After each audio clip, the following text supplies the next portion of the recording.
May 31st, 2006, Stockholm. A teenager's bedroom server is about to earn a new title, Most Hunted Machine on the Planet. That server is the beating heart of the Pirate Bay, a digital ghost that has siphoned $30 billion from Hollywood's vaults, shattered the spine of the record industry, and turned international copyright law into a global joke. 53 armed police officers shatter the silence of a data center, seizing every humming drive, every copper thread, every silicon chip in what is scripted to be the final act. By noon, Swedish prosecutors stage their victory tableau. Hollywood suits clink crystal in Bel Air. The world's most brazen piracy empire, a daily refuge for 25 million souls, has been pronounced dead. But 72 hours later, the Pirate Bay flickers back to life as if the raid were merely a bad dream. The homepage now taunts them with a new logo, a schooner raining cannon fire down upon the Hollywood sign. And here is the detail that turns corporate blood to ice. The site didn't just limp back, it came back bulletproof. They took the iron, they cuffed the founders, and it respawned anyway. If you cannot destroy this, the message is clear. You cannot dictate terms to the network. How did 3 Swedish outcasts forge something that cannot be erased? And what fundamental truth did they grasp that billion-dollar boardrooms will never comprehend? Stockholm, 2001. Gottfrid Svartholm sits cross-legged on a bedroom floor, watching cables slither from a jury-rigged server humming beneath his mattress. He is 19, hair unkempt, wearing the skeptical smirk of someone who trusts cryptography more than people. His handle is Anakata, a name destined to be both crown and shackle. By 2003, he and 2 co-conspirators, Fredrik Nye and Peter Sunda, stitched together a BitTorrent tracker as a side project for Pirate Byron, an anti-copyright collective operating from a damp Stockholm warehouse. Their doctrine is absolute: make sharing frictionless. No gatekeepers, no apologies, no logs. Gottfrid's bedroom becomes the nexus. The tracker ignites with a ferocity none of them anticipated. By late 2004, their hobby has a banner and a name: the Pirate Bay. 40,000 users trade everything from open-source Linux kernels to Hollywood's opening weekend blockbusters. Every single torrent passes through Gottfrid's machine. The bandwidth bills frighten his parents. Fredrik suggests they need commercial armor. Thus, PRQ is born, a hosting company with one sacred rule: we host anything. We remember nothing. While rivals collapse under legal volleys, PRQ frames takedown notices as collector's items. The New York Times will later describe them as highly secure, no questions asked operators with considerable expertise in withstanding legal attacks. Translation: sue us if you can. We dare you. The dares accumulate like snow. February 2004. DreamWorks attorneys fire a cease and desist regarding a certain green ogre named Shrek. Gottfrid's reply etches itself into internet scripture. Sweden is not a state in the United States of America. For your information, no Swedish law is being violated. It is the opinion of us and our lawyers that you are morons. He suggests the lawyers perform an anatomically improbable act with retractable batons, signing off. Go fuck yourself. Polite as usual, Anakata. Instead of vanishing, the Pirate Bay posts the exchange on the front page. The letter detonates virally. Traffic triples overnight. Every legal threat becomes jet fuel for their outlaw mythology. By mid-2005, the Pirate Bay is handling traffic that would make Silicon Valley founders weep with envy. The site runs on code Gottfrid writes largely alone, including a custom tracker dubbed Hypercube, an elegant monster coordinating millions of connections simultaneously. At its zenith, 25 million peers worldwide pulse through the bay's arteries. Enough bandwidth to rank among the planet's top 100 websites. The interface remains defiantly austere: a search bar, a galleon silhouette, and an ocean of content. Beneath that barren surface, Gottfrid has architected something akin to digital immortality. Every new user fortifies the fortress. Every shared file creates redundancy. It is no longer a website. It is a distributed organism, growing faster than any legal system can adapt. The Motion Picture Association of America observes this metastasis with cold fury. Suing grandmothers and college students isn't working. The target must be the spine of the beast, and that spine has a Swedish home address. By early 2006, MPAA lobbyists are working the transatlantic levers, pressing Swedish diplomats. Emails burn between Hollywood and Stockholm. Pressure condenses into a storm front. Swedish authorities, traditionally laissez-faire regarding the wilds of the web, feel the heat of Washington's gaze. The government wants this headache excised. May 2006. Gottfrid's phone vibrates with a whisper from deep inside Sweden's telecom infrastructure. Police are mobilizing. He calls Fredrik. They have gamed this scenario for months. The disaster recovery plan is elegant in its simplicity. Encrypted database backups rest on Dutch servers primed for ignition. If the mainframe falls, they will resurrect the Pirate Bay before Swedish television finishes the evening weather report. Gottfrid has spent 2 years ensuring the entire empire can fit on a thumb drive and bloom anywhere there is a plug and a pulse. Now, at dawn, 53 armed officers will test that preparation. The raid is hours away. But here is what law enforcement does not yet understand. They are about to seize empty husks. The soul, the data, is already halfway to Amsterdam. How long until they realize they've stormed a ghost town? And what will Gottfrid do when they come knocking for the architect himself? May 31st, 2006. 5:47 a.m. The first door splinters in Brenkirka, a Stockholm suburb where a bandwidth provider shelters the bay's primary servers. Officers move in synchronized shockwaves. 10 locations fall simultaneously. In the humming cathedral of the server room, metal racks are wrenched offline mid-operation. Hard drives, still warm, slide into evidence bags. Technicians stand frozen, hands up, as police wheel out the mechanical hearts on dollies. Gottfrid Svartholm and Fredrik Nye are cuffed and separated. By 11 a.m., Swedish television blares the headline, "Notorious Piracy website shut down." The police spokesperson tells cameras they have dismantled a major criminal operation. On global forums, panic spreads like ink in water. In Stockholm, hundreds rally in Medborgarplatsen, waving black flags and chanting, "Free the Bay." It has the perfect arc of a Hollywood knockout. The Pirate Bay URL returns only the cold silence of a 404 error. MPAA representatives issue statements lauding Swedish decisiveness. Rights holders tally the phantom revenue they believe will now wash ashore. But no one is counting on what happens when the final credits roll. June 2nd, 2006. Just past midnight, the static clears. The site is back. Users refresh their browsers with trembling fingers. The homepage materializes. The pirate ship logo now has a new detail. Cannonballs arcing toward a hillside sign labeled Hollywood. A banner declares, "The galaxy's most resilient BitTorrent site." In the fog of the raid, Gottfrid's team had executed their contingency plan with surgical precision. They had migrated the entire database to Amsterdam safe houses, rerouted the DNS nervous system, and brought the patient back online in 72 hours. The police seized the hardware, but they could not lay a finger on the community or the code, the things that actually mattered. Peter Sunde, the site's grinning public face, holds a press conference from his Stockholm apartment.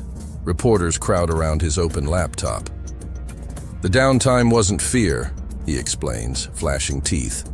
"We were scaling up infrastructure to handle all the new traffic you journalists just sent us." He isn't exaggerating. The raid has become the single greatest marketing campaign in piracy history.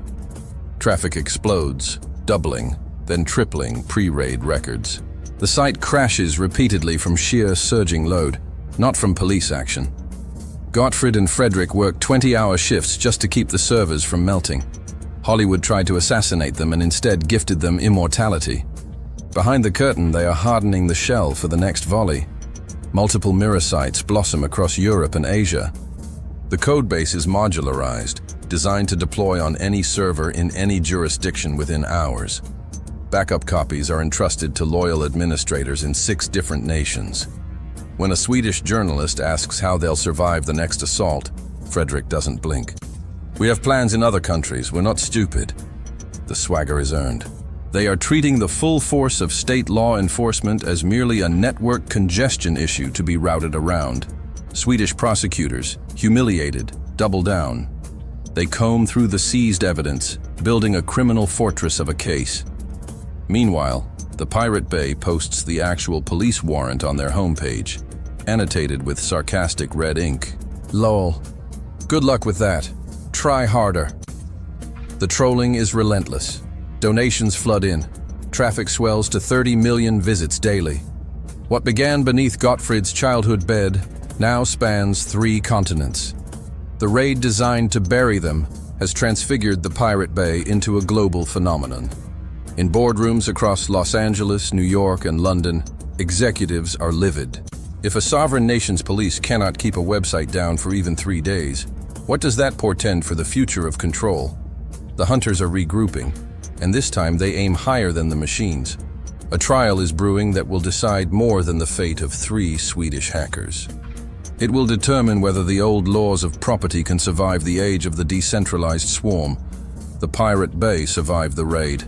Now it must survive a courtroom engineered to make an example of them. Will Gottfrid's technical genius translate to legal theater? And what happens when the establishment decides to jail the very symbol of defiance? February 16th, 2009, Stockholm District Court. 4 men sit at the defense table. Gottfrid, pale with a smirk playing at his lips. Fredrik Nye, arms crossed in permanent defiance. Peter Sunde, tweeting the proceedings in real time. Carl Lundström, the older financier who bankrolled the early iron. They dub it the Spectrial, a trial designed to be a spectacle. They look less like defendants and more like a band arriving late for a gig. The prosecution paints them as criminal architects, facilitating millions of violations and reaping millions in ad revenue. The defense counters with a simple, devastating premise.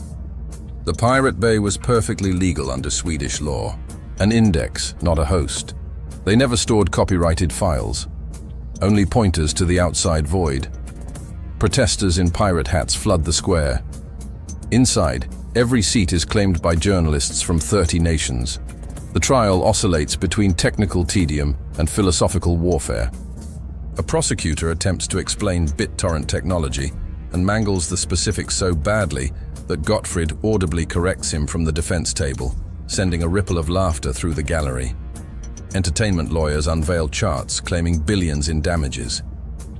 User letters swamp the court describing how the Pirate Bay granted them access to culture otherwise locked behind paywalls. Documentaries, textbooks, obscure cinema. The judge asks pointed questions about profit motive. The defense notes that ad revenue barely covered the electric bill. Peter Sunde blogs the entire affair, turning a federal case into a daily serial for 100,000 followers. April 17th, 2009. Judgment Day. The courtroom is standing room only. The judge reads the verdict. Guilty on all counts of assisting copyright infringement. Each defendant receives 1 year in prison. Collectively, they owe 30 million Swedish kroner, roughly $3.6 million. The judge's voice is granite, calibrated to send a shiver down the spine of anyone watching. Within minutes, the Pirate Bay's homepage logo morphs into a tape-mouthed Mickey Mouse. A silent scream against what they call Disney-backed censorship. Peter Sunde tells reporters the sentence is bicycle locking, a meaningless punishment for a victimless crime. Gottfrid is conspicuously absent when the verdict lands. That absence is a tell. Appeals begin immediately. Under Swedish law, the gavel hasn't truly fallen until appeals are exhausted. No one sees a cell yet. In November 2010, the appeals court delivers a mixed verdict. Prison terms are slightly reduced for some, but damages skyrocket to 46 million kroner, over $7 million. An impossible sum for 4 men in their 20s. You can't squeeze blood from a stone, Sunde writes on his blog, vowing not a single krona will be paid voluntarily. Sweden's Supreme Court refuses to hear further appeals in 2011. The sentences are now final and enforceable. When authorities arrive to collect the condemned, one chair is empty. Gottfrid Svartholm has evaporated. Officially, he missed his appeal hearing due to illness. Unofficially, Swedish media reports he has fled to Cambodia. Fredrik Nige relocates to Laos with his wife. Peter Sunde eventually turns himself in after a farewell tour, speaking at hacker conferences like a rock star on a final encore. Carl Lundström serves his brief term under house arrest. But Gottfrid, the architect, the coder, the engineer who dreamed the machine, has gone completely dark. Interpol red notices flare across borders. Swedish diplomats work back channels in Southeast Asia. How do you arrest a ghost who communicates in encrypted packets and drifts through nations lacking extradition treaties? Months dissolve. Occasional sightings surface. A Swedish expat claims to have seen Gottfrid in a Phnom Penh internet cafe, hunched over a ThinkPad. WikiLeaks later acknowledges Svartholm helped build infrastructure for their 2010 Cablegate leaks. He is living exactly the ideology he coded: stateless, mobile, untethered, impossible to pin down. The Pirate Bay, meanwhile, refuses to die with its makers. In 2012, the site undergoes a radical metamorphosis. It abandons torrent files entirely, switching to magnet links. A torrent file is a physical target, something police can seize or block. A magnet link is just a text string, a cryptographic hash. You cannot confiscate an equation. No torrent files means less legal surface area to attack. The site's blog announces the change makes the Pirate Bay leaner and nearly impossible to target. They release a compressed backup of the entire site database, just a few gigabytes. Any user can download it and spawn a clone in minutes. The site has become a distributed organism designed to survive even if every original server is reduced to molten slag. By late 2011, traffic to the Pirate Bay remained steady at record highs. The convictions didn't slow it. The raids didn't stop it. Users treat the site as if the legal drama is happening in a parallel universe. Gottfrid's creation has outgrown him. It no longer needs its founders to draw breath. But Gottfrid's personal story is about to take a darker, more dangerous turn. The Swedish government isn't finished with him, and neither are the Danes. New charges are assembling on the horizon that go far beyond copyright infringement. These charges involve government databases, stolen identities, and allegations that will reframe Gottfrid Svartholm from rebel to national threat. In a humid apartment in Cambodia, a fugitive hears footsteps in the hallway. Law enforcement has spent 18 months hunting him across the jungles of Southeast Asia. They finally close the distance. What will they find on his laptop when the door splinters inward? And are the charges waiting for him in Sweden just the opening act? August 30th, 2012, Phnom Penh, Cambodia. Phnom Penh. A joint task force, Swedish officials and Cambodian police, descends on a waterfront apartment. The door gives way. Inside, they find a bearded, gaunt 27-year-old hunched over a laptop, surrounded by a graveyard of empty energy drink cans and takeout containers. Gottfrid Svartholm is arrested without a struggle. Within 72 hours, he is on a flight back to Stockholm, deported at Sweden's urgent request. The pirate who dodged a copyright conviction for 16 months is now in custody to serve his one-year Pirate Bay sentence. But Swedish prosecutors have broader ambitions. They suspect his time off the grid wasn't just hiding. They believe he was hacking. New charges land before he even finishes processing into prison. Unauthorized access to Swedish government databases and attempted bank fraud.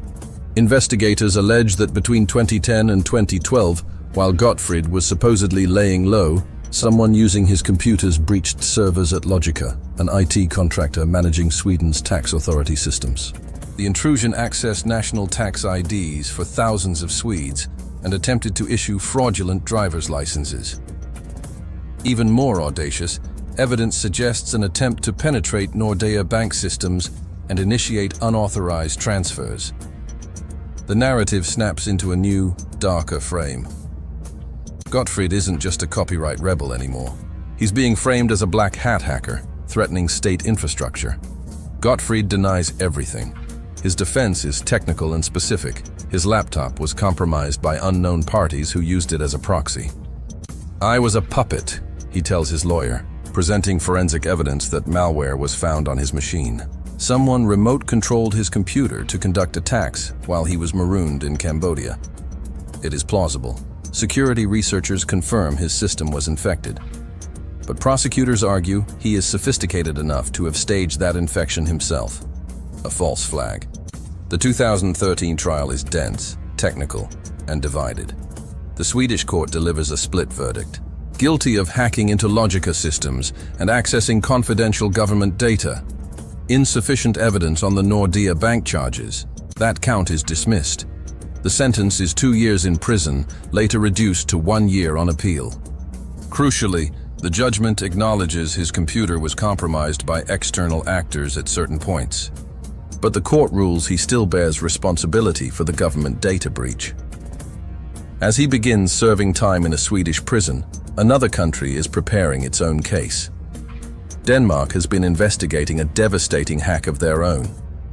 In 2012, someone breached CSC, a major IT contractor managing Danish police databases and social security systems. The intrusion stole personal identification numbers for millions of Danish citizens and accessed sensitive law enforcement records. It is one of the worst cybersecurity breaches in Scandinavian history. Danish investigators traced chat logs and digital fingerprints to a familiar alias, Anakata. In late 2013, as Gottfrid finishes his Swedish sentence, Denmark requests extradition. He is immediately transferred to Copenhagen and placed in solitary confinement. The Danish trial in October 2014 is intense and unforgiving. Prosecutors present evidence of a 6-month intrusion into CSC's mainframes, but his defense doubles down on the evil twin theory. The real person behind those IRC chat handles wasn't Gottfrid at all. His co-defendant, a 21-year-old Danish hacker, testifies he met the true Anakata, and it wasn't Svartholm. It is a bold gambit, claiming someone else used Gottfrid's alias and equipment to commit the crimes. The jury doesn't buy a word of it. The forensic evidence is an avalanche. Stolen CSC data on his drives, access patterns matching his known equipment, chat logs dripping with his distinctive phrasing. On October 27, 2014, the guilty verdict lands. The sentence is crushing. 3.5 years in prison, the harshest hacking sentence in Danish history at that point. His co-defendant, portrayed as a minor accomplice, receives a lenient sentence and walks free with time served. Gottfrid, hearing the verdict, shows no emotion. 3 years of running, 2 trials, and multiple convictions have drained the fight from his face. September 2015. Gottfrid walks out of a Danish prison, thin and hardened. Denmark attempts to deport him immediately, but Swedish police rearrest him on the prison steps for a final 1-month sentence, bureaucratic leftovers from the hacking convictions. By December 2015, all debts to the state are paid. He is finally free. His mother meets him at the gates, telling reporters he just wants to sit by a keyboard again after 3 years away from one. Gottfrid has lived the complete hacker narrative: creation, glory, exile, conviction, imprisonment, release. And the Pirate Bay, still online. Still serving torrents from servers hosted in jurisdictions authorities cannot easily touch, maintained by anonymous admins and true believers. The site has outlived multiple raids, dozens of domain seizures, and the imprisonment of all 3 founders. It is not as dominant as it once was. Streaming services and fragmented file sharing have altered the terrain. But type the URL and you will find it, or one of countless proxies still sailing. The Pirate Bay proved a brutal lesson. You cannot kill what has no center. But some people never learn. In 2011, a cybersecurity executive named Aaron Barr thought he'd cracked the code. He believed he could unmask Anonymous, another faceless, leaderless movement that had already brought down corporations and governments. Barr was so confident he announced his plan publicly.